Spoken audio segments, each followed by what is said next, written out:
The opposition is not playing around. They want to introduce new taxes. We know this from them. Property and wealth taxes, an increase in personal income tax, and a push for new EU green taxes.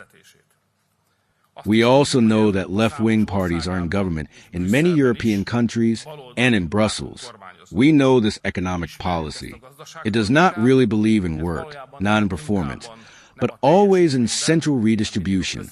We all know that left-wing economic policy is unwelcoming to business, unwelcoming to success, fundamentally based on envy, and is more about taxing the middle class, restraining output, redistributing based on ideology, and I believe, ultimately about an inability to compete. We have to face the facts, even if they are unpleasant. This is the mindset today. Today, it is the left that runs Brussels. I'm not just talking about Hungary. I'm talking about Europe. Having the left in control of Brussels is why it is so bureaucratic, opaque, and, for all to see, actually anti-business. Plans are on the table in Brussels that use the support of Ukraine as an excuse to make demands on Hungary that will devastate our country economically.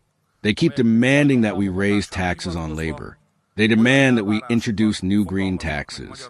We are constantly forced to take out joint EU loans and to regulate our businesses to death. This is the case. Do you know my position? We don't do all that. The Hungarian government is not the Brussels Executive Office. We believe that the Hungarian economy must be managed in Hungary's economic interests. We prefer to argue, sometimes veto, than negotiate and finally agree, as we did with EU money. Many in Brussels think that subsidies can buy competitiveness.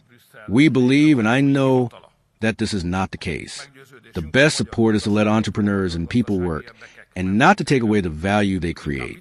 I am convinced that where there is a left-wing government, sooner or later there will be an economic downturn. I see it happening sooner rather than later. I think everybody in Hungary knows that. For my part, I see only one serious risk that could destabilize the future of the Hungarian economy, and that's Ukraine's accession to the European Union, if they shove it down our throats. You are obviously aware of the international and domestic political debates on this. I very much hope that the threat Ukrainian membership of the EU would pose to your businesses and to the Hungarian economy in general during the 3 years of Russia's war with Ukraine will not escape your attention. Ladies and gentlemen, the Hungarian economy has lost more than 20 billion euros. That is how much more there would be in the Hungarian economy today if there had been no war.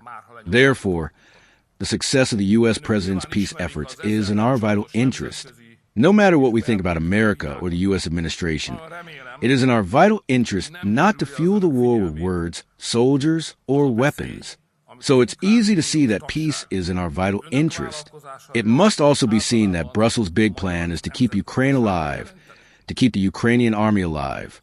The seriousness of the situation is that we are talking about maintaining a 1 million-strong Ukrainian army with EU money, and therefore forcing Ukrainians into the EU. The Brussels elite either don't see or don't want to see that this is going to bring down the European economy. And I think Hungary would be caught up in this. We cannot. And we will not take on the financial burden of sending EU aid to Ukraine. And we will not take on the Ukrainian mafia. We are not taking on the collapse of the Ukrainian GMOs or the Hungarian social welfare system, which would be the short-term consequence of Ukraine's EU membership. A public opinion vote is currently underway. I urge you, as a Hungarian entrepreneur who is particularly concerned about this issue, to tell us what you think and to take part in this vote.